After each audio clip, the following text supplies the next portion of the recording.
जय जोहार। छत्तीसगढ़ी प्रमुख प्रादेशिक समाचार के संग मैं मीनल तिवारी। भारतीय जनता पार्टी है छत्तीसगढ़ में अवैया विधानसभा चुनाव बर 90 में 21 सीट में अपन उम्मीदवार के घोषणा कर दे है।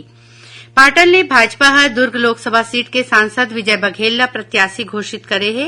रामानुजगंज ने वरिष्ठ आदिवासी नेता और राज्यसभा के पूर्व सांसद रामविचार नेताम ला उम्मीदवार बनाए हैं।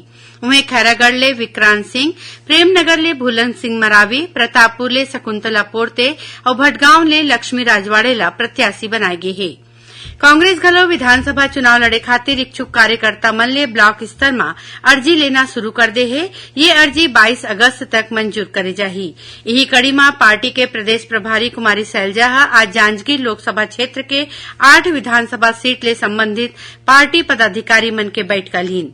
भाजपा के वरिष्ठ नेता और अविभाजित मध्य प्रदेश में पूर्ववर्ती भाजपा सरकार के मंत्री रहे लीलाराम भोजवानी के काली रथिया निधन हो गए।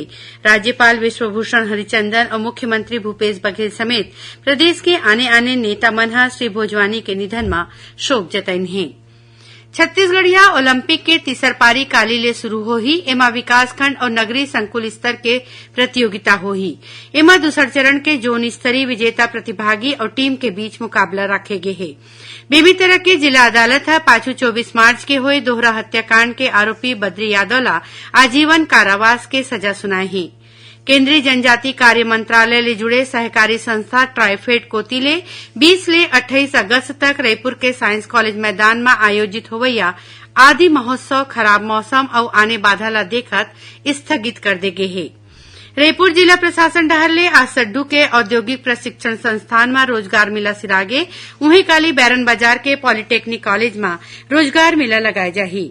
राज्य सरकार के आने विभाग में प्रशिक्षण ले उम्मीदवार मन ला पहली परीक्षा में फेल होए के बाद दूसर मौका दे जाए संबंधी कथित वायरल आदेश ला सामान्य प्रशासन हा फर्जी बताए है।